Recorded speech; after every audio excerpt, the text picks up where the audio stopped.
to, or welcome back to Good Vibes ASMR.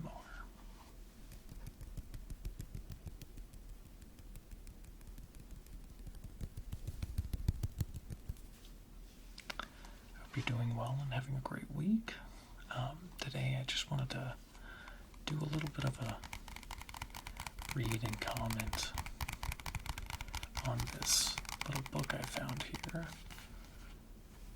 101 Nintendo Secrets Revealed.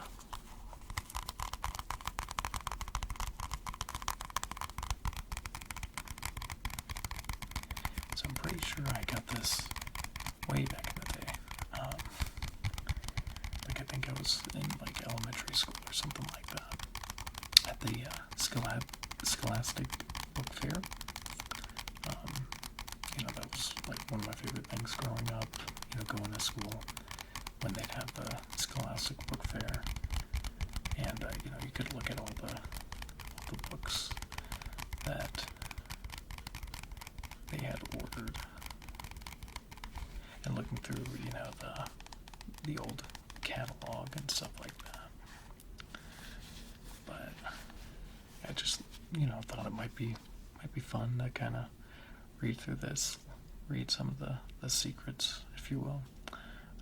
Not that you can't find probably all of these on the internet now, but back in the day, it was nice to have one of these, But so it says, there are secrets hidden within your favorite Nintendo games. Behind every great Nintendo game, there is a code or a trick that could make the game even better. In 101 Nintendo Secrets Revealed, you'll discover how to get extra lives, find hidden screens, and play your favorite games as characters you didn't know existed. Includes Pokemon and all your favorite games. Let's see. So this one, I'm pretty sure this is for basic. Let's see. Okay, this was 1999. So, yeah, before even the GameCube came out. So this is up to Nintendo 64 for the Nintendo consoles, that is. So, let's see.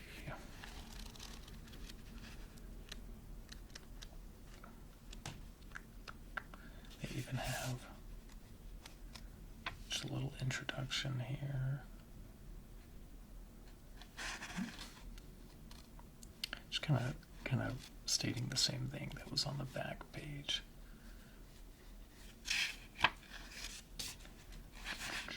Showing the different controllers. You've got the Nintendo 64 controller right there, Super Nintendo controller. It's the Game Boy.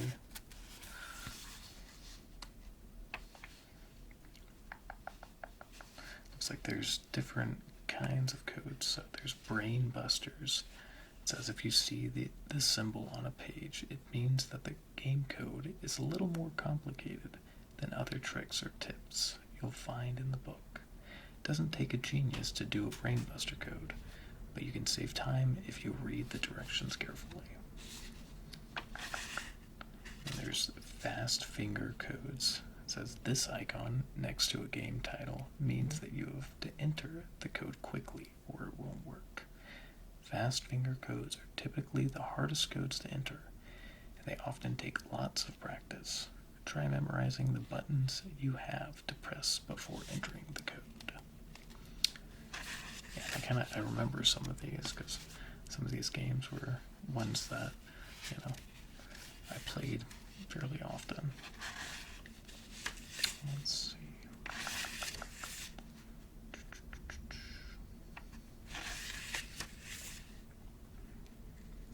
Got a bunch of codes for Banjo-Kazooie.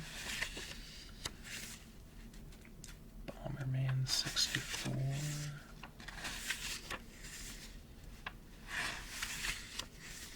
Oh, Diddy Kong Racing. That one was a lot of fun. I don't know if, some of you probably aren't familiar with that one, but it was kind of like a Mario Kart game. game with other Nintendo characters starring Diddy. It was kind of like, I guess, the B cast of Nintendo characters. You know, you had Conker, you had, who are some others? Tip Top, I think he was a turtle. Gosh, it's been just such a long time since I played that last, so it was kind of hard for me to remember the other characters, but that one was a lot of fun. You know, you could not only do carts, but you could also do boats, as well as like airplanes, so it was a really fun racing game back in the day. But yeah, one of the things here is telling you how you can unlock the character Drumstick. He was a rooster, but he had a little bit more speed to him than the other characters in the game. But yeah, that one was a lot of fun. And then they got one for Donkey Kong Country for the Super Nintendo. It says, the original Donkey Kong Country for the Super Nintendo is a barrel full of fun, but it's challenging too. True or false? There's a stage select code that will allow you to jump to any stage in the game. And it's false. But apparently there's a trick that will allow you to skip ahead a few stages, which, I mean, that was like kind of fairly common with some of the other Super Nintendo games, like Super Mario World. You know, you had quite a few skips in that one that you could do. But yeah, the Donkey Kong Country games on the Super Nintendo were a lot of fun.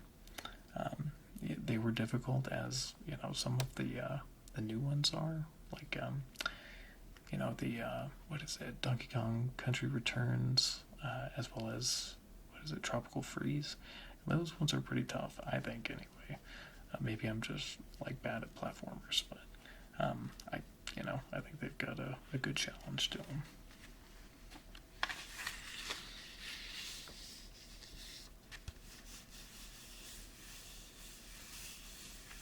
And they got Donkey Kong Country 3, which was probably one of I'd say that was probably my favorite. On the Super Nintendo, I know a lot of people, prefer Donkey Kong Country 2, but I liked playing with, I'm pretty sure it was Trixie and Tiny Kong, I think. I can't remember. He kind of reminds me of like Chunky Kong from Donkey Kong Country, or Donkey Kong 64, I guess it was.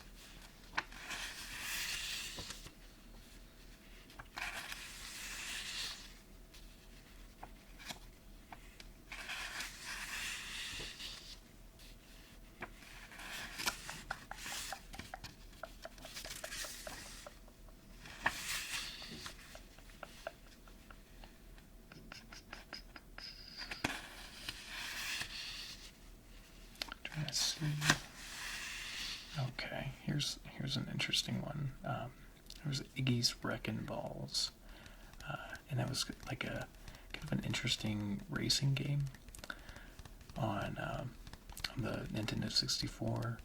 Like, you were these little balls with, like, I don't know, like you were like I guess a creature of sorts, but there were all these different balls that you could play as, and you were racing across these courses by bouncing, but you could also, like, I don't know, shoot like I don't know if it was your tongue, I can't remember quite exactly, but you could like basically go up to different levels using, I want to say it was like your tongue, like you could kind of go through platforms to get to higher points to win the race. But yeah, there were all these like different characters. One was like an Elvis kind of looking character. Another one was like a lizard. There were just a ton of different characters.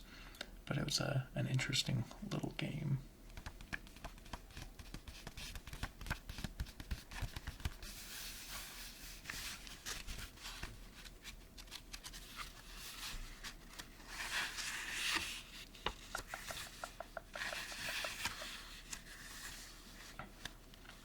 Yeah, there's quite a few of these that I never played.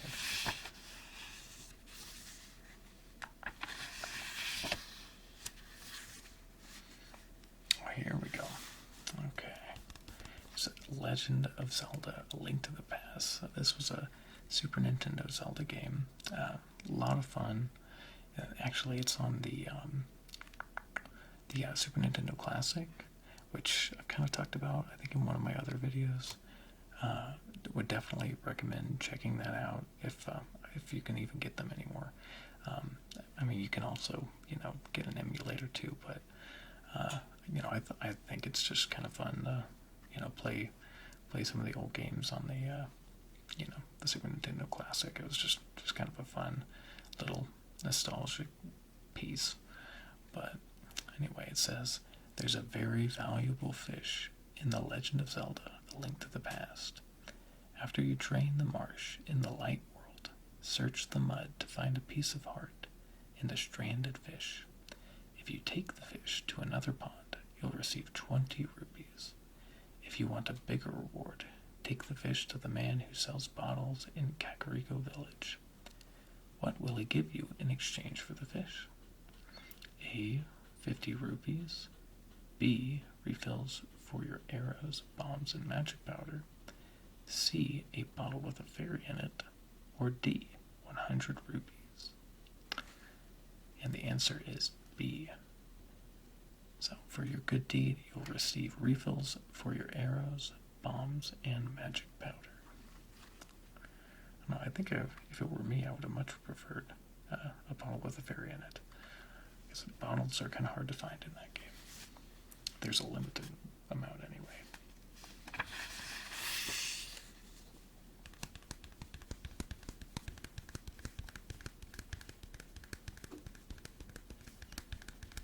Here's another Legend of Zelda one. This is for Ocarina of Time, the Nintendo 64. I've kind of talked about that in another one of my videos. Like that's like one of my favorite games of all time. But yeah, here is the question anyway. No matter which game he's in, fishing always seems to pay off for Link. In his latest adventure for the Nintendo 64. So this was when Ocarina of Time was the latest Legend of Zelda. Our time-traveling hero can visit the fishing pond when he's a child and when he's an adult. If the young Link catches a fish that weighs 9 pounds or more, he'll earn a heart piece. If the adult Link catches a fish that weighs 19 pounds or more, he'll earn the gold scale. Once he earns a gold scale, a special item will appear somewhere around the pond. What is that item? Is it A, the fishing rod of time, B, the ocarina of time, C, the Goron sword, or D, the sinker lure? I feel like this one's kind of obvious, but it is the sinker lure. And honestly, I don't think I really, did enough of the fishing in that game to really ever get that. I remember getting the gold scale, but never did get that sinker lure. Maybe I should plug it up or plug it in and go get that.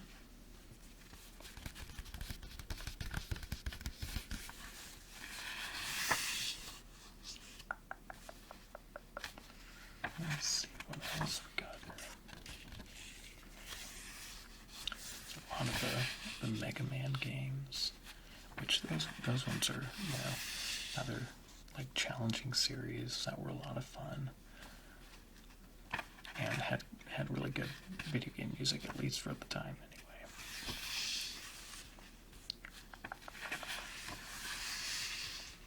They got NFL Blitz. I don't know if any of you are familiar with that, but that was like a football game that like there were like no rules. So like after the play had ended, you could like tackle another player and jump on them and stuff like that.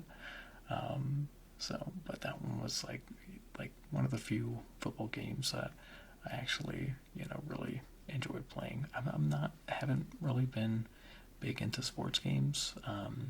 Like I guess another sports game that I kind of enjoyed was NBA 5 or it's NBA Live 2005. That one was fun. That was when the Pistons were kind of the team to beat. Well, until they got beaten by, I believe it was, I'm pretty sure the San Antonio Spurs for that. But yeah, that was like I said, I haven't really played too many sports games. Just kind of prefer, more of the adventure kind of games and stuff like that.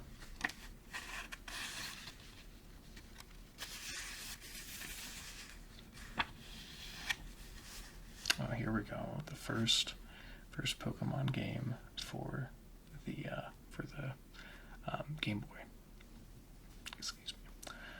So it says in Pokemon for the Game Boy, there's an amusement park called the Safari Zone that's filled with rare Pokemon. Some of these Pokemon live in the zone only and nowhere else. True or false? There's a trick that allows you to find these Pokemon outside of the zone. This is, I remember this one. It is true. First, enter the Safari Zone and pick one of the 4 areas. Walk around that area until the timer runs out. Now, leave the city through the bottom exit. Go down and left to Seafoam Island. You must not fight any trainers along the way, or the trick won't work. Now use the surf ability to move up and down the right edge of the island. You'll meet Pokemon from the area of the Safari Zone you were in when the timer ran out. And that one was pretty. I think that one also, you could kind of like get this like glitch Pokemon that allowed you to, I think it was like duplicate items or something like that. But like I remember, like doing that back in the day and getting a bunch of what is it, the rare candies, I think that level up the Pokemon. But yeah, that was a pretty interesting little glitch in the game. That was kind of fun at the time, anyway. Oh, yeah, and here's another one for Pokemon that I remember this one too. True or false? There is a trick that allows you to copy Pokemon and not just trade them. And it's true. But you need 2 Game Boys, 2 Pokemon games, and a Game Link cable. That was a pretty fun little thing. I actually still have one of those. But first, connect the Game Boys and set up a trade. One of the Pokemon should be at a much higher experience level than the other. Have both players accept the trade, and as soon as the waiting message appears, the player who had the more powerful Pokemon should turn off his or her Game Boy. Now, turn off the second Game Boy, then turn both systems back on. If the trick was done correctly, both players will have the more powerful Pokemon. The weaker Pokemon will disappear, so be sure to trade a common Pokemon that you won't mind losing for good. I don't remember that part, but I think they also, there was kind of like a similar trick with, what was it, Gold and Silver, and where you could do like the same kind of thing, and that was how ended up getting all of the, what is it, Eevee?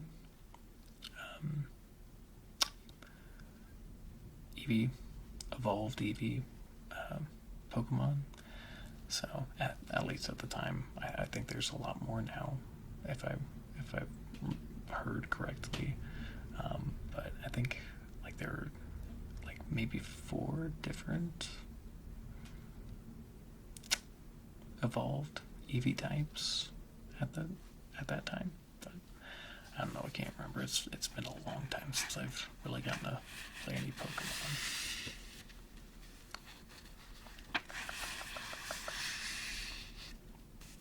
Oh, and here's another one, Space Station Silicon Valley.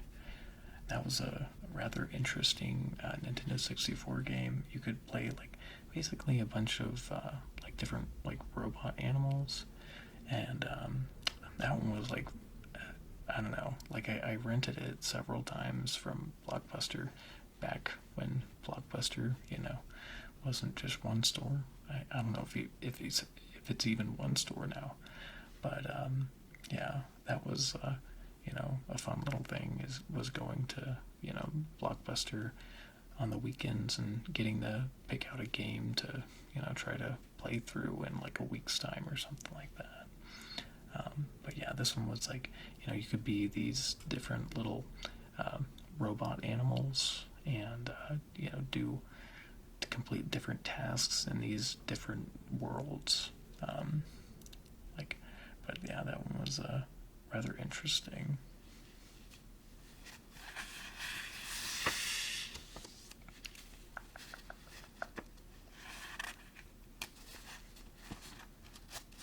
Let's see if I can turn this page.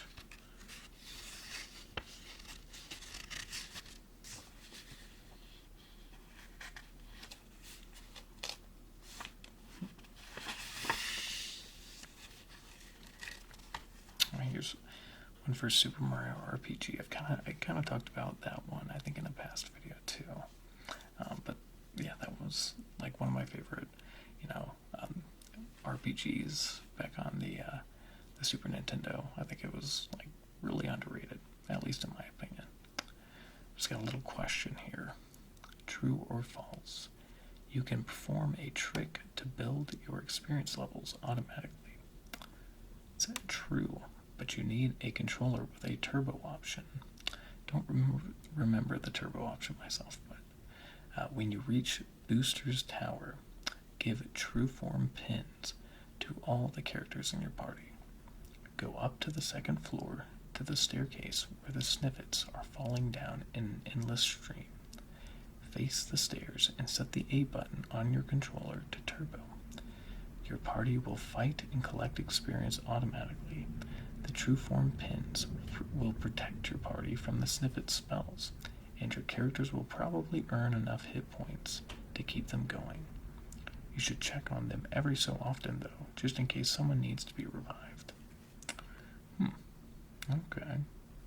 That's interesting.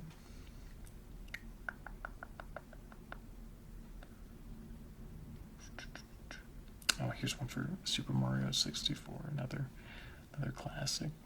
It says Mario never goes anywhere without his signature hat perched on his head. In fact, he could probably use a spare. Can you find a second hat in Super Mario 64? The answer is yes, you can. To find Mario's spare hat, go to Snowman's Land, climb up the giant snowman, and let the winds push you off the top. As you fall, your red cap will blow away. To find it, go back to the two trees next to the pond and walk into the warp. Pick up your cap, then go back to the warp. Walk through it again to find a duplicate cap. You'll have two caps, one on your head and one in your hand, as long as you are in this stage. I think I vaguely remember that, but that wasn't anything huge like that. Still kind of interesting.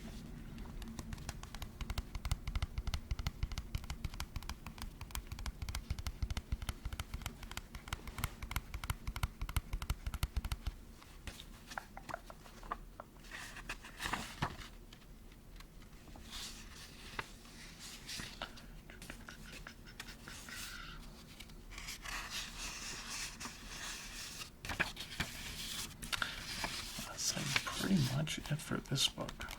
I can end with just some sounds.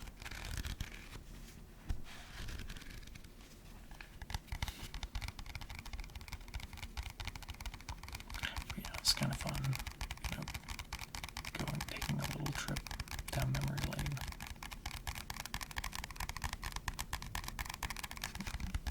Remembering some of those games that you forgot about.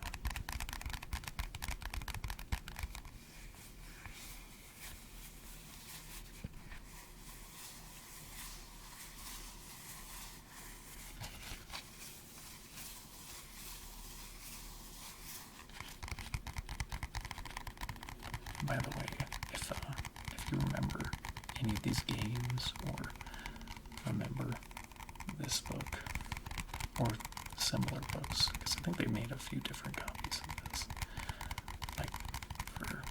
for a few years, they'd update it.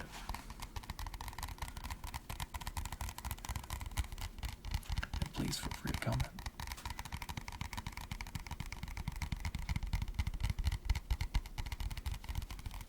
or if you had any, favorite retro games, what were they? Be curious to hear that too. Maybe it'll remind me of some that I used to play. Because I know I'm leaving some out. Sometimes you just need a little reminder.